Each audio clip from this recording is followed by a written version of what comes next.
ჩვენთან არის ღმერთი. დღევანდელი სახარება ცნობილი ძალიან კარგად ჩვენთვის მოგვითხრობს მაცხოვრის ერთ-ერთ სასწაულზე 5000 კაცის 5 პურით დაპურებაზე. და ეხლა ზოგადად თუ გადავხედავ ჩვენ სახარების თხრობებს, ზოგი სასწაული არის ერთ სახარებაში, მეორე სახარებაში არ არის და ერთმანეთს ავსებენ შეიძლება ითქვას. აი მაგალითად იოანეს სახარებაში აღწერილი ლაზარეს აღდგინება არც ერთ სახარებაშია გარდა იოანესი. და ასე შემდეგ, ანუ სასწაულები ესე არის განაწილებული. მაგრამ აღნიშნული დღევანდელი მათეს სახარებაში აღწერილი სასწაული იმდენად მნიშვნელოვანია, რომ 4-ვე სახარებაშია ნათქვამი. და ეს გვაფიქრებინებს რას, რომ ალბათ იმდენად მნიშვნელოვანია ეს. ყველაფერი მნიშვნელოვანია, რა თქმა უნდა, სახარებაში, მაგრამ აი ეს სასწაული იმდენად მნიშვნელოვანია და რაღაცისადმი მიმყვანებელი, რომ 4-ვე მახარებელმა ხაზგასმით აღწერა. ეხლა გასაგებია, რომ 3 პირველი სახარება, მათესი, მარკოზისა და ლუკასი იწოდებულია სინოპტიკურ სახარებებად და ესენი არიან მსგავსი სახარებები. მაგრამ იოანესი ბოლოს იწერება. იოანემ იცის უკვე, რასაც წერს და რაც აკლია სახარებებში, იმას აღწერს თავის სახარებაში. ხო და ხო შეიძლებოდა, რომ ეს სასწაული გამოეტოვა. როგორც სხვა უამრავი სასწაული აქვს გამოტოვებული. არც ერთი იგავი არ არის იოანეს სახარებაში. თუ არ ვიტყვით, აი მაგალითად მე ვარ მწყემსი კეთილი და აი ესეთ გამონათქვამებს იგავურს. თუ ამას არ უწოდებთ, ან დაუშვათ მე ვარ ვენახი და მამაი ჩემი მოქმედი არის, მე-15 თავი იოანეს სახარებისა.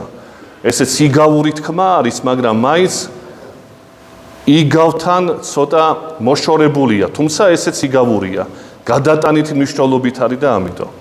არც ერთი იგავი არ არის იოანეს სახარებაში, იმიტომ რომ იმ 3 სახარებაში აღწერილი იყო და იოანემ გამოტოვა ეს ყველაფერი. მაგრამ მე-6 თავში იოანეს სახარებისა ჩვენ ხვდებით პურის გამრავლების სასწაულს. 5000 კაცის დაპურებას 5 პურით. და არა მხოლოდ ამაზე ჩერდება იოანე. არამედ ყველაზე დეტალური აღწერა, რისთვისაც მოიმოქმედა მაცხოვარმა ეს სასწაული, აი მასთან ხვდება ზუსტად. მაგრამ ჩვენ იოანეს სახარება არ წავიკითხეთ დღეს. დღეს წავიკითხეთ ჩვენ მათეს მონაკვეთი. 5000 კაცის 5 პური დაპურება სასწაული მხოლოდ ამოგლეჯილი კონტექსტიდან შეიძლება ითქვას. რისკენ მიმანიშნებელია, რას გვასწავლის ეს ყველაფერი. მათედან ვერ ვიგებთ ჩვენ, ვერც სხვა მახარებლებიდან ვერ ვიგებთ. და რაც მათეში არის გამონათქვამი, ის იოანესთან არ გვხვდება. თუმცა იოანე ამ სასწაულის შინაარს დეტალურად აღწერს. რა მდგომარეობაა? რას აღწერს სინამდვილეში ეს სასწაული და რისკენ მიგვითითებს? ეს არის წინა პირობა, ან შეიძლება ითქვას მომზადებულობა ზიარების საიდუმლოსათვის. ყველაზე აღმატებული საიდუმლოთაგანი, გონება მიუწვდომელი და საშინელი საიდუმლო. და დეტალურად, როდესაც აღწერილია 4 თავში, თუ როგორ დააპურა მაცხოვარმა, შემდგომ რას ამბობს მაცხოვარი? როგორ გრძელდება? ეხლა ამას გავაგრძელებ იოანეს სახარების მიხედვით, რომ გავიგოთ მათესთან რა არის ისეთი, რაც იოანესთან არ არის. აი მათესთან როგორი მდგომარეობაა? როდესაც შემწუხრდა დღე იგი, ესე იგი როცა მიიწურა დღე, მოციქულები ეუბნებიან მაცხოვარს, გაუშვი ეს ხალხი, უდაბნოში ვართ. წავიდნენ სოფლებში, რათა პური იყიდონ. და მათეში ფრაზა, რომელიც იოანესთან არ გვხვდება. არ გაუშვათ ისინი. სოფლებში არ გაუშვათ ისინი. თქვენ მიეცით მათ ჭამადი. პრინციპულად მნიშვნელოვანი სიტყვები. სად უშვებთ ამ ხალხს? სად უნდა წავიდნენ, რომელი პური დააპურებს ამათ?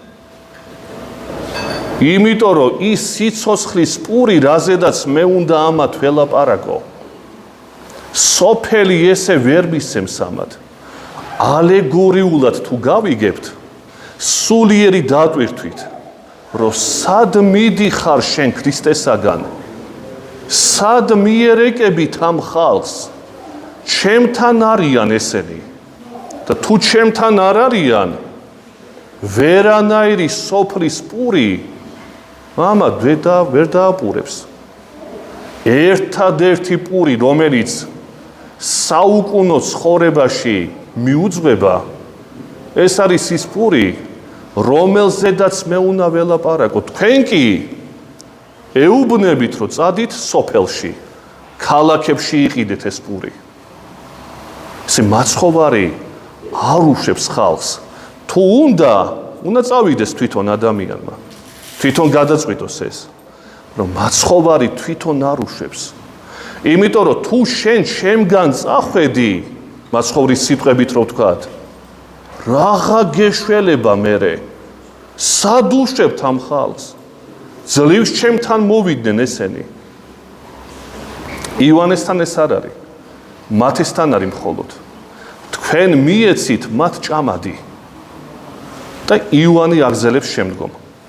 როდესაც დაპურდნენ ეს ადამიანები, გადადის მაცხოვარი მეორე ადგილას და მეორე დღეს ეს ადამიანები ეძებენ მას.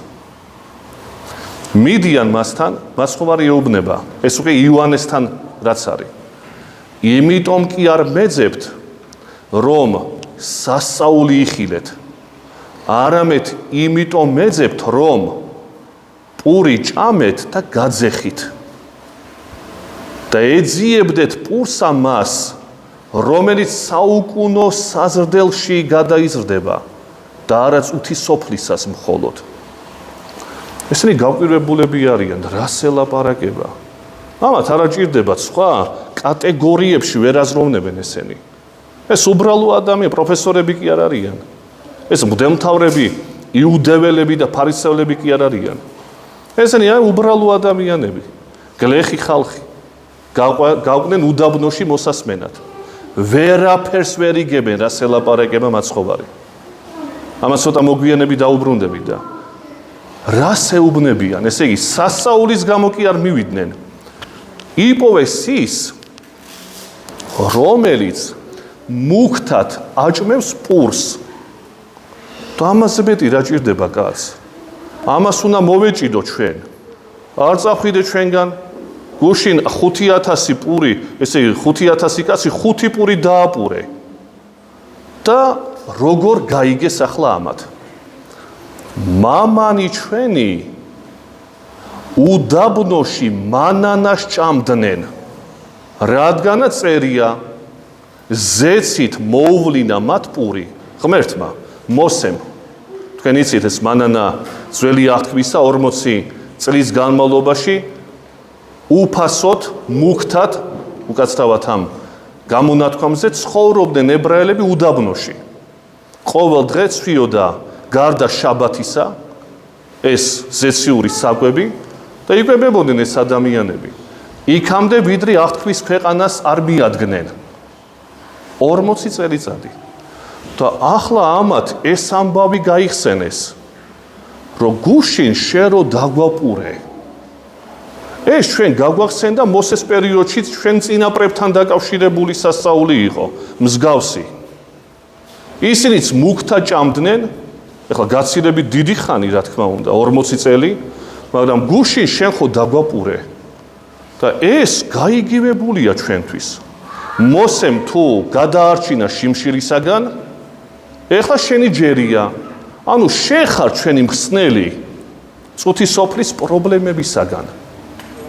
ვიპოვეთ ჩვენ რაც გვინდოდა. მაცხოვარი ეუბნება, ანუ გაიხსენეს რა წუთის სოფლის საკვები ძველი აღთქმისა, გადაიტანეს მაცხოვარზე, მოგვეცი ჩვენ ეს მანანა, მოგვეცი ეს პური. იყავი ჩვენთან, მეფე ხარ ჩვენი, ჩვენთან იყავი. მაცხოვარი ეუბნება, ზეციური პური არის ის, რომელიც ზეციდან გარდა მოვიდა და მისცა ცხოვრება ის სოფელსა. და როგორ გაიგეს ახლა ამათ? თუ ზეცით გარდა მოვიდა, მანანაც ზეციდან სვიოდა, ზეციდან გარდა მოვიდა ის პური, მარადის მოგვეც ეს პური ეუბნებიან მას. იოანესთან ესია. მარადის მოგვეცი ეს პური, რომ მაძღრები ვიყო ჩვენ, დანაყრებულები.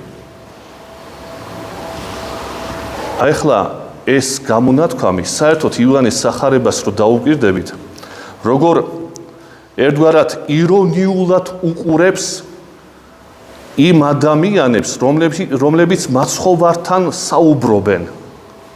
მაცხოვრის სიდიადე და ის ადამიანები, რომლებსაც ელაპარაკება მაცხოვარი.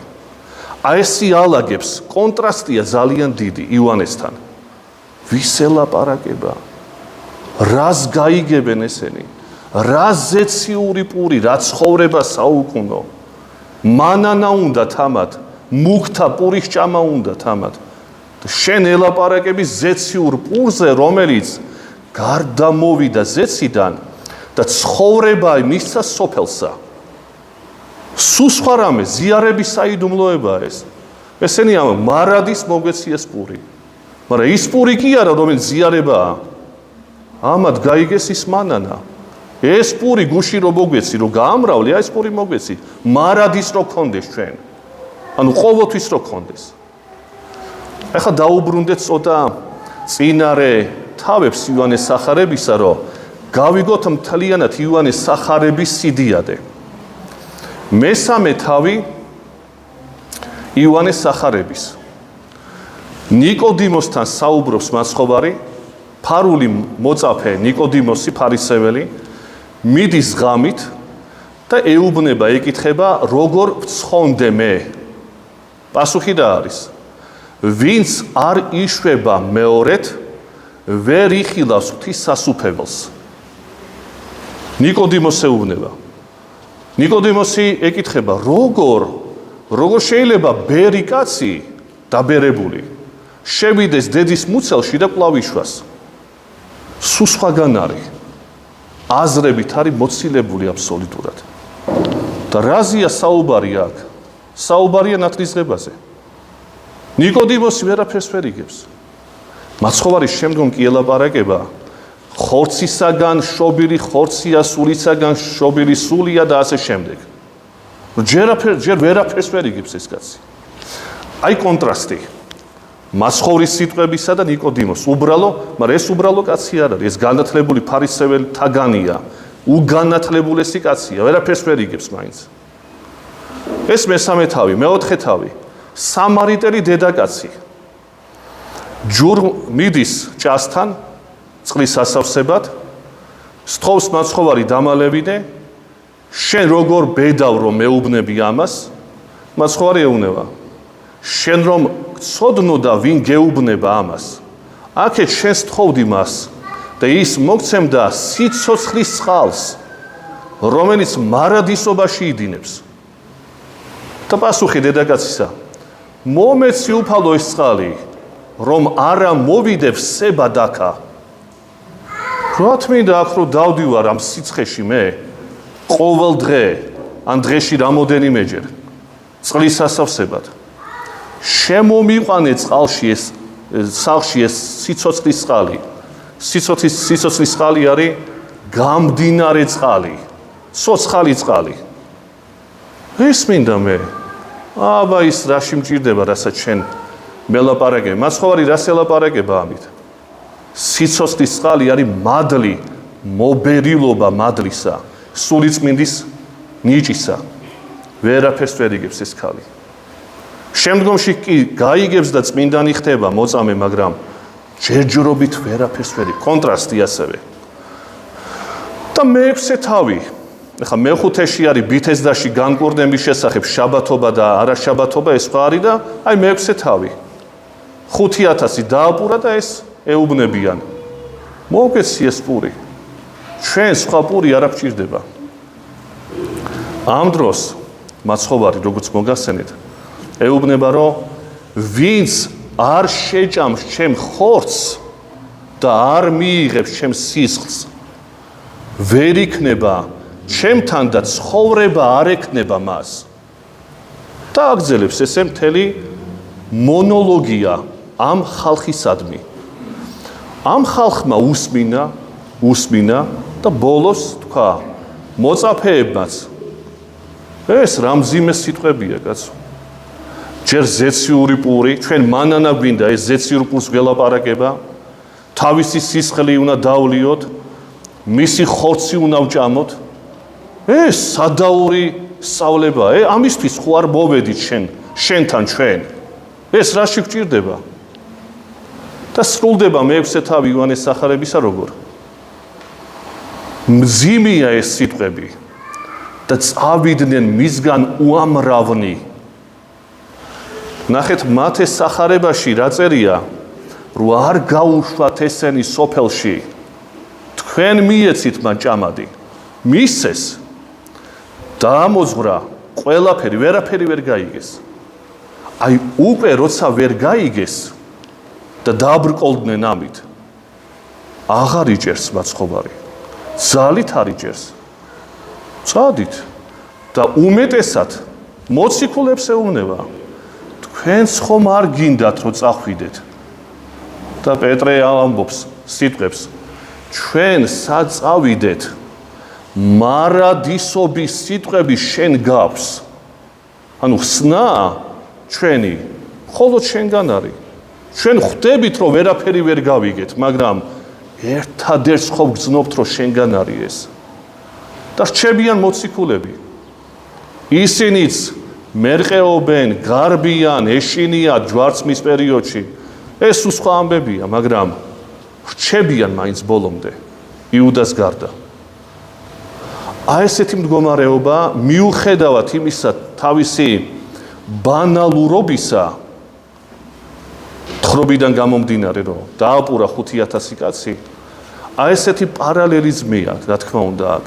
ამიტომაც 4-ვე სახარებაში აღწერილია ზედმიწევნით თუ როგორ მოხდა ეს სასწაული, იმიტომ რომ იოანესთან მთლიანად არის გახსნილი მერე. რომ ეს არის წინაპირობა იმისა, რომ პური კი არ უნდა გინდოდეთ მხოლოდ, უпроსორად ეს არ უნდა გინდოდეთ კი არ არის საუბარი. ეს თავისებურად მნიშვნელოვანია.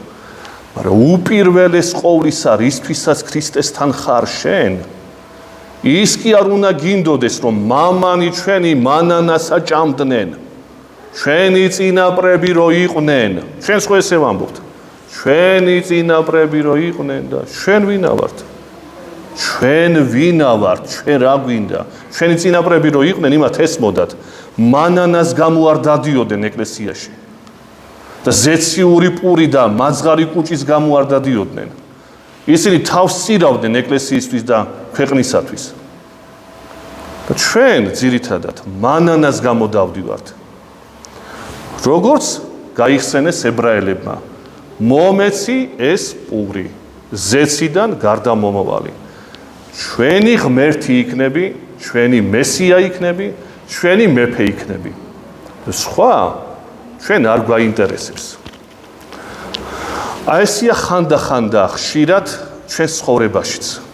მანანა მომეცი და რასაც მაცხოვარი ქადაგებს, რომ ზეციური პური და ცხოვრება საუკუნო და რაღაც, ეს ან გაუგებარია, ან თუ რაღაცა გასაგებია, მეათე ხარისხოვანია ჩემთვის.